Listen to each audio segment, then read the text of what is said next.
Log recording 2:15 in the morning West Coast time. Is still the 24th of March 2024. We were John C. Roseman, California. Death and resurrection. Easter at times has become important to me more and more often enough because I have to be reminded of things of renewal every year. Spring comes and spring shows us that we are reminded of renewals of things. Morning, Mama. I don't even know why my dog's up this morning, but she is. Just probably wondering where the hell I am and she needs water. But I am reminded of things that matter to me during days like this. Morning, baby. How you doing, honey? You doing okay, sweetheart? I'll tuck you in. Don't worry, I'll be in there. Go on. Come on. You're gonna be that way, Mama. You're gonna be that way, baby. Oh, sweetheart. I love you too. I love you too, sweetheart. Go on. Go back to bed. Oh, you're gonna be that way about it. Silly dog. Get some more water. She matters a great deal to me.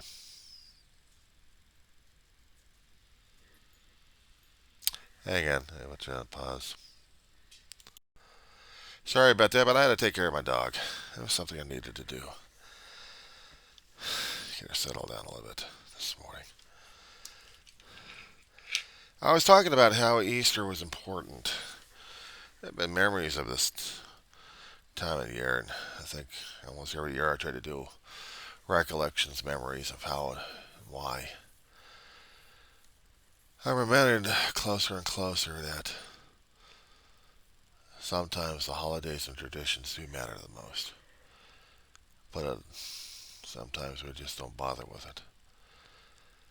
I've dealt with a lot of anger, a lot of stress, a lot of frustration. I've dealt with too much passage and too much pain, too much mourning and grief.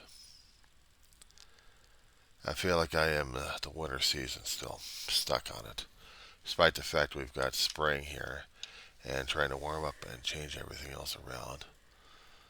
Trying to make sure that we're going to be waking up to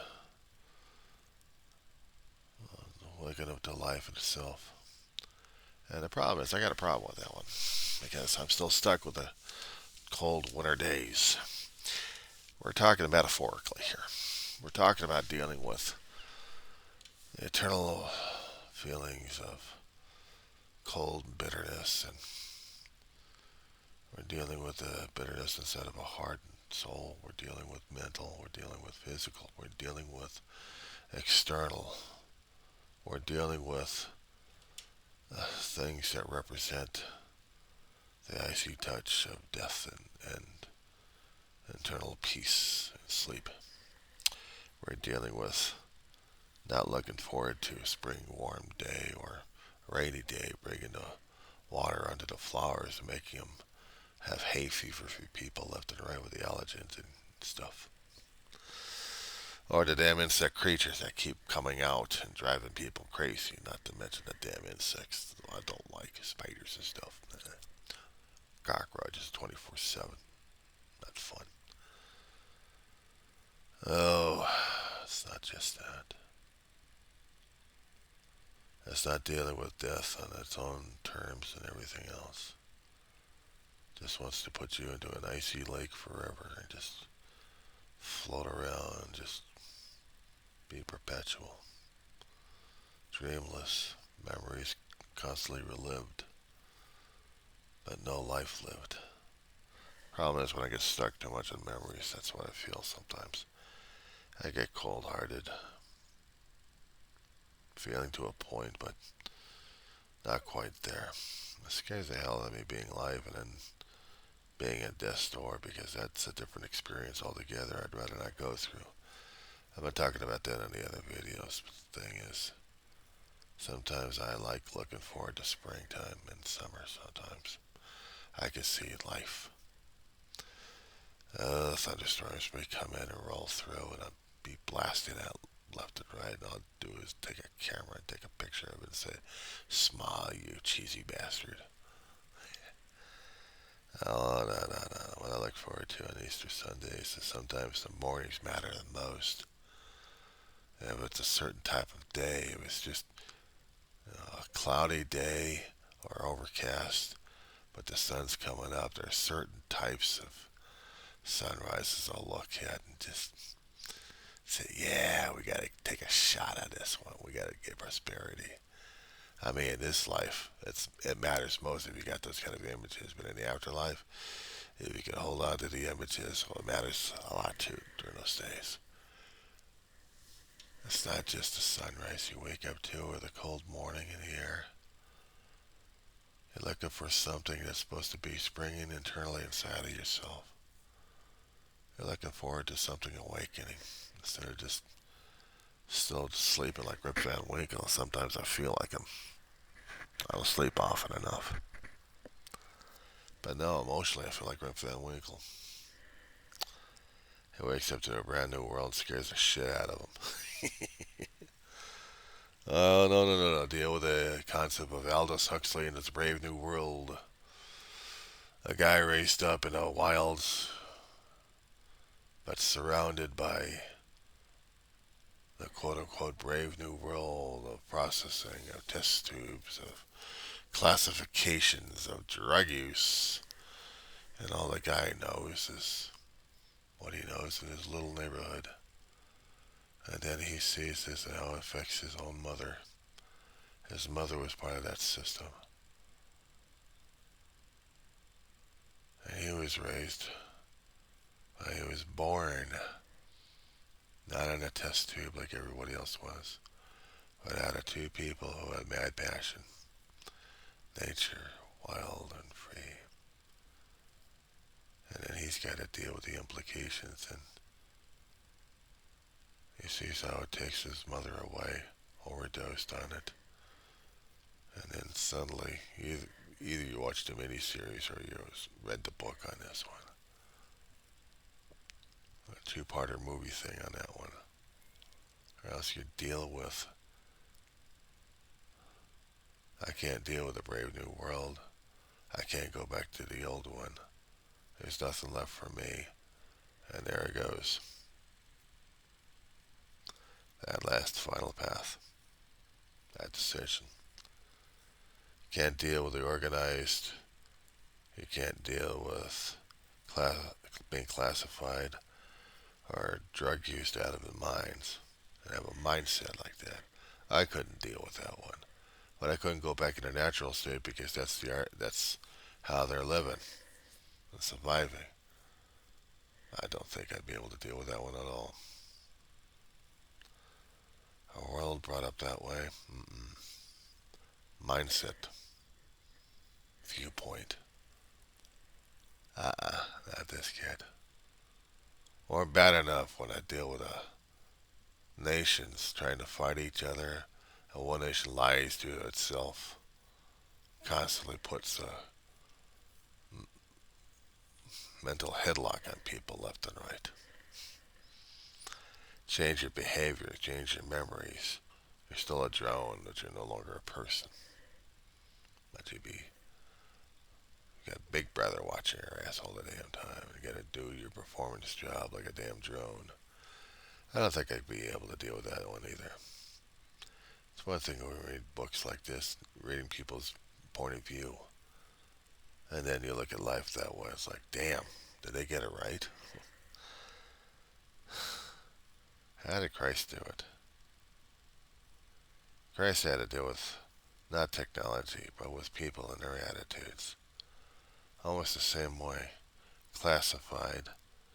Not dealing with drugs, but dealing with harshness of life. Dealing with an empire that didn't give a shit about its citizens. Only about its core citizens, but not much. They didn't care about the core citizens. Only cared about this one divinity. One attitude. One godhood. Divinity and one asshole. No wonder I keep watching Ben Hur too many damn times. 10 Commandments during this time. As during this day, I'll be looking forward to those kind of records. I'll be looking for Spartacus. I'll be looking for Ben-Hur. I'll be looking for uh, what the hell was it again? Shit, I'm losing my brains at this point. Spartacus, Ben-Hur, Jesus Christ Superstar, Just Serve with Love, Lilies of the Field. The Ten Commandments, yeah, Ben-Hur, and Spartacus. Okay, Ten Commandments. Okay, we got to get to that one too. It's not just that. It's not just finding the candies and eating up all the chocolate or getting grass for getting grass for a basket and having eggs filled in it. It's not that. It's maybe the representations, but it's something about resurrection. We're not talking about just physical resurrection. We're talking about mental and spiritual at this point. We're talking about looking at things in a different light altogether. Now, being trapped like I am in mourning and grieving, I get the cycles left and right. If I get triggered, I go through this kind of stuff. But I really don't go as much as looking forward to the future as I should have been, like I used to be as a kid. I mean, growing up as a kid, I dealt with Easter. You know how I dealt with Easter? Easter was like Christmas to me sometimes. Sometimes you get a little gimcracks in a gift basket. A trip to Universal Studios or something else happening in there. Maybe a little bit of a toy or something in the basket. But mostly you deal with colored eggs or plastic eggs. Mostly colored eggs. And you deal with the candy. Deal with lots of candy. Candy, candy, candy, candy, candy, candy, candy. Give me them Hershey Kisses in the form of Easter eggs. Candy, candy, candy, candy, candy, candy, candy, candy, candy. I want my candy. I want my candy. I want my candy. Candy, candy, candy, candy, candy. The days we go over to Easter sunrise services, the family would pack up in a car and over to the Hollywood Bowl for Easter sunrise service. I would get about 1 or 2 o'clock in the morning, shower, changed, dressed. We get out the house about 3:30, 4 o'clock, either with or without Grandma and Aunt May there. We never did go to the local church that we went to. No, because Hollywood Bowl was the experience. During those days, it was also televised too. But back in the 60s and 70s, it was televised on KTTV. And we're watching famous stars reading passages from the Bible and also stories. There was one called The Master. I remember hearing this thing so many damn times. Sometimes I have it copied somewhere. But it was a story that I try to keep remembering and keeping it in my heart because I am reminded of this so much. You know, being raised as a Methodist, being raised as a Christian. You know, I didn't have to be a Christian when I was growing up as a kid. No, because I already had the spiritual experience the hard way. You know, I talk about my open heart a lot, open heart surgery. So I had this spiritual experience that scared the crap out of me. But still go anyway for the family. I don't know why. I was scared shitless of God. So here we are at the Hollywood Mall. I mean, we travel through the Hollywood freeway, getting through things, and we get over to the exit for it. Long ass drive, a lot of people. We get over to the parking situation. God, they got them in stalls left and right. They got these long ass lanes, and people are individually parked in this damn thing. Buses, had buses, and also had individual cars, small cars, full size station wagons like we had. I had to make sure in my pocket I put in enough candy in it. Get my Hershey Kisses in the damn thing. I haven't had that stuff in a hell of a long while. I'm looking forward to see if I can get just regular Hershey Kisses put in my stuff. Eggs are fine. I like the eggs. But it's just still, you reformulate the chocolate into different shapes, but still, it's candy, candy, candy, candy, candy, candy. Yeah, I had several of my My coat pocket, they didn't melt. Thank God. If they did, it'd been a hell of a mess. My mother would be on my ass on that one. But still, I still have my breakfast in there. You're not going to keep breakfast away from me. So one time we were, actually a few times we were over there. Television cameras would be on us because we'd get right in front of the box seats and we'd get there enough. Or maybe we'd get behind the cameras. That was a lousy time, but still, to get in certain areas, you're actually able to see the bowl itself. And you would have the choirs coming in, and there was this children's choir and the cross right in the middle of the stage. And then when it came down for the Hallelujah song.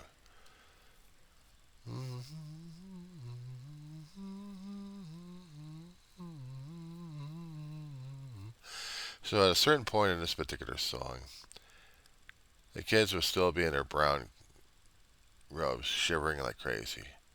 And then they had to take out their brown robes, and here comes the white, and they're really shivering their asses off. But before all this thing would happen, we're sitting in our seats, either in the box seats up front or in the bleachers behind. Right behind the damn cameras anyway, or bleachers would have been better. The box seats were better, but the cold wind in there, you really had to have a blanket with you. You really did.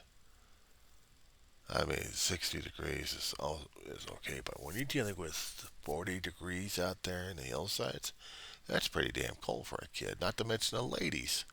We had to bundle up. Blankets and coats, gloves.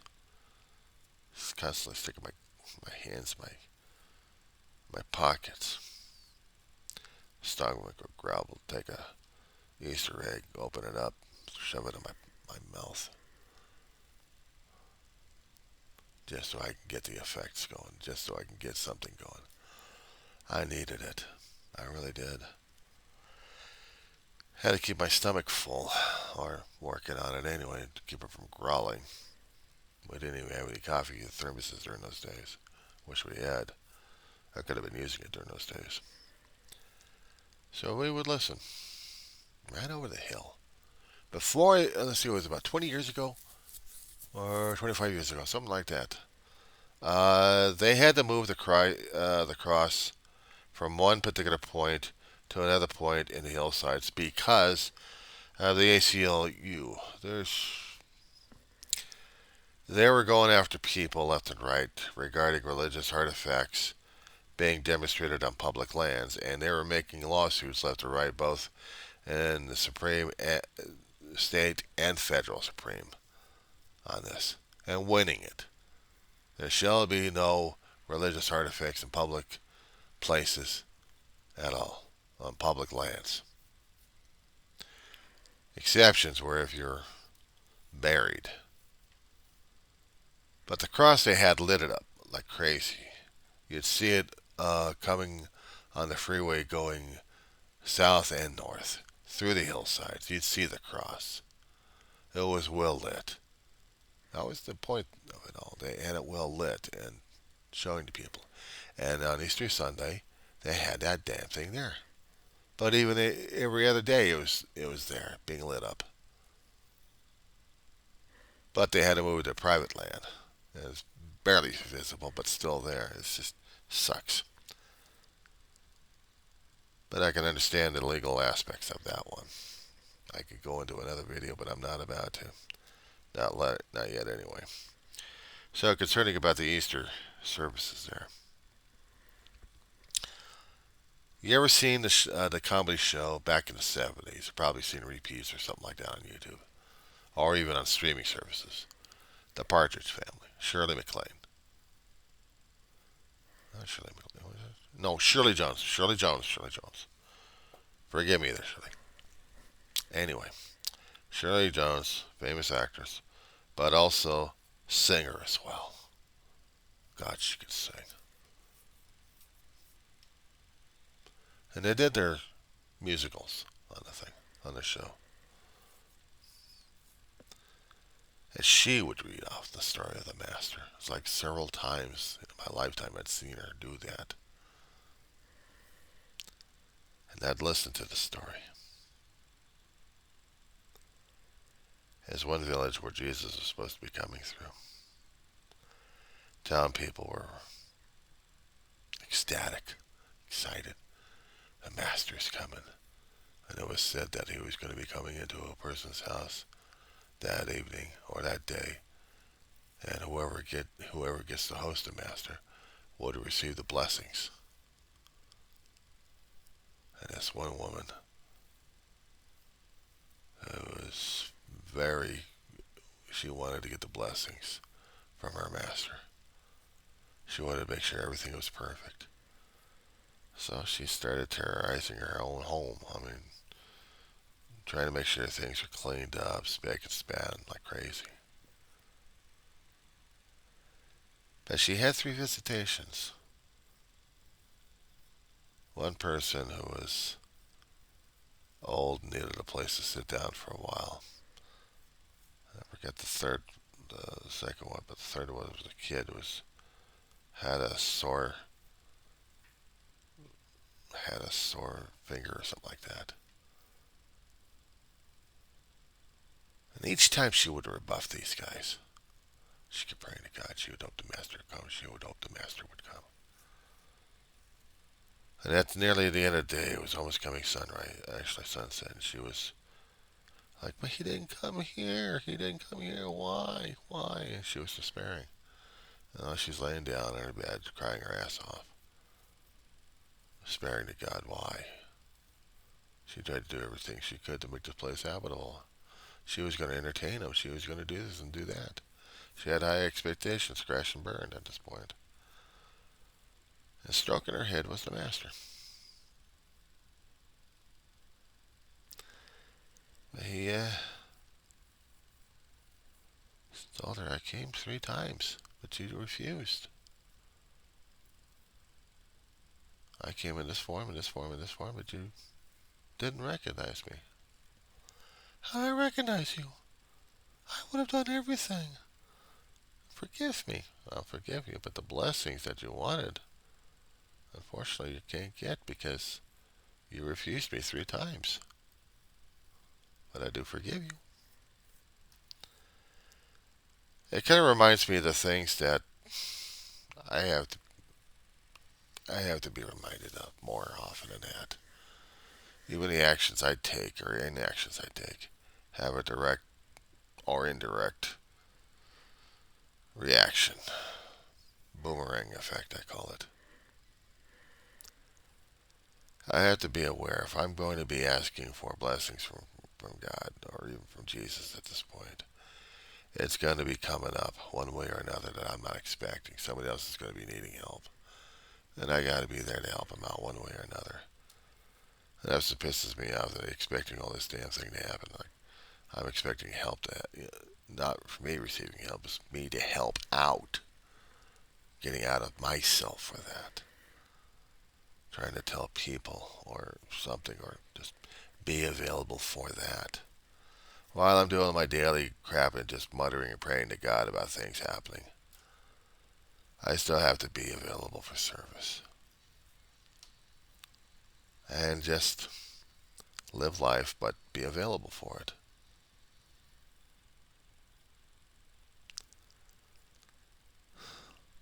And sometimes it's not that easy. Get caught up in everything else going on. And I'm probably like the ladies, just asking why Christ didn't come. And if he did, I didn't see him. To them dumb, blind, and old. Or just thoughtless and careless. Ignorant as hell. I'm always expecting somebody. I'm always expecting that door. I'm expecting someone that needs help. If I can help, fine. If I can't, then just be ready anyway. Living on tension, but still living, period. I didn't mind giving service. I didn't mind helping out people. I didn't mind being put in that kind of situation. For me, I was a caregiver growing up as a kid to an adulthood. It's not that I'm expecting payback at this thing. I was expecting more.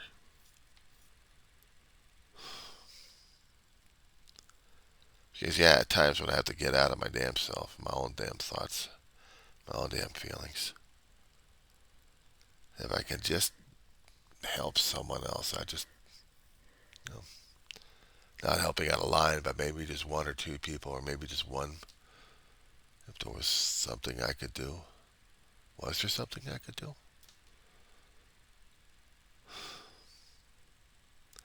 I was just thinking about being a Christian, what I was taught in church.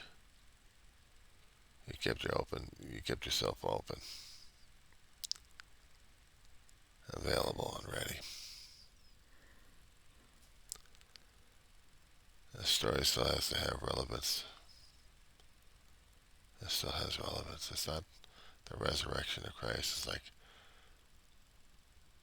whenever the boss man upstairs wanted me to do something, fine. It's his call, not mine. And I'm screwing things up now, left and right. I know that. And I feel like the lady trying to get her house in order, but my house is not in order. I mean, shit, physically right now it's a disaster zone. That's all right. That's all right. Even Christ likes disaster zones because you can come in there and just say, "Hi, how you doing? I need your help." Okay, what you need? What can I do? What can I do for you or for someone else? Despite the fact I feel like a lousy son of a bitch at this point over here wants to kill myself or just put a boomerang and just have the head lopped off or something like that. I've gotten into positions like that. I've felt like that. A few days ago it was like that. Just miserable as hell. Somebody was supposed to be coming by. And I kept rebuffing it. Because mentally that day I was not there. Emotionally I was just screwed up. And some days I can function and other days I don't function. This season coming up right now. I mean, I've already been past one particular area that was a dark time for me. Losing my mother back in February of 2013. It was not the easiest month for me to deal with. And you know, if you've been watching the channels, you know I've kept that particular camera angle going. You know I've kept that camera angle going. Showing this. That shirt still needs to be washed. But it's the same, it's a colorized version of what you see in the picture in there. Because it matters. It matters to me. It's my constant thing. It's a constant reminder of things that I've gone through that matter a great deal. Day was back in 2018 of September. Ma was February 2013. So yeah, as I said before in my other videos, they do matter a great deal. Easter is besides the religious holiday, it's also a family holiday. And Christmas too. That's why I still haven't put my stuff down for a couple of years. It's still gathering dust, but still, it's up for a reminder. It's a reminder of some things I just don't take down. I need a reminder of something. Even an Easter basket with a Garfield Easter bunny in it. And simply put, telling me that that matters a great deal to me too. Oh, I'll get my eggs dyed. I got Reese's candies ready to fill it up and have the presentation to be made. And yeah, I'll be sucking on them from time to time. But what gets to me is to be reminded and then me failing the lessons at that point. It's not just being reminded of what I was raised under. It's just reminding me of who the hell I am these days. And how it matters the most that I do these things. I could do the lip service. That doesn't change things. Lip service is just one thing. It's only passing gas out of your mouth. Just doing the gaslighting at that point. But no, it's the actions and the thoughts in here and here that translate into actions with these, or even with that. I'm reminded that I'm still here to give service. There's nothing wrong with giving service. Other people don't like it. They expect people to keep serving them. Well, I keep expecting to serve. I don't brag about it as much. I don't puff out the chest. I did this and I did that. Look how wonderful kind of a person I am. Granted, if I did that in front of Christ, I think he'd be having a jokester on that one. He'd be having it like, really? Seriously, Mr. Weaver? Is that what you've been thinking about? Well, I've done this and I done it. Here's my resume. You know, yeah, there's the catch right there. I, ego, me. I am the center of the universe. I did these things, and I deserve, and I am. Oh my God! Get the pin for this head. It's actually turned into a damn blimp. Let's see the Hindenburg go up. There goes the ego blimp. Yeah, yeah. I don't think Christ would like that one either. I don't think so.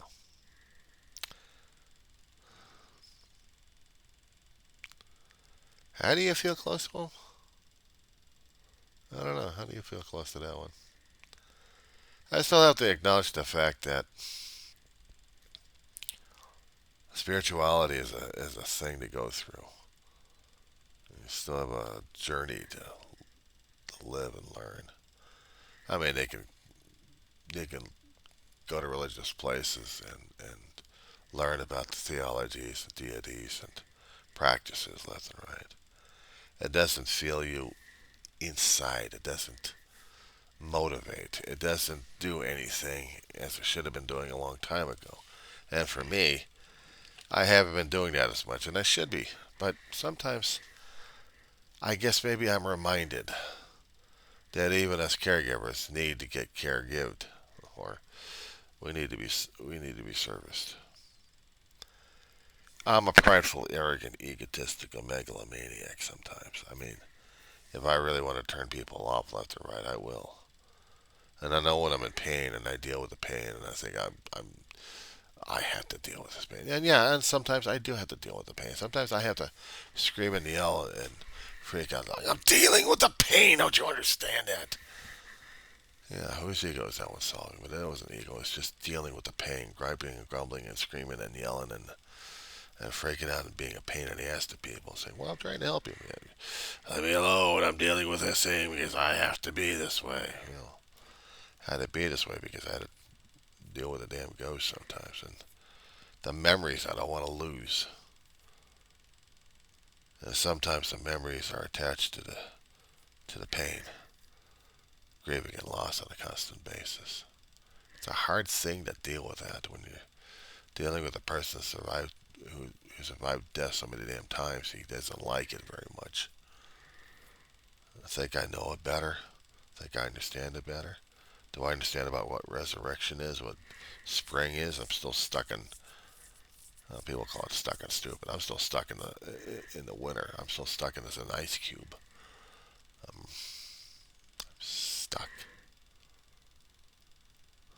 How many times I keep having people trying to pull on my lead, or trying to yell and scream, or trying to point me to the right direction. So I'm still a stubborn mule.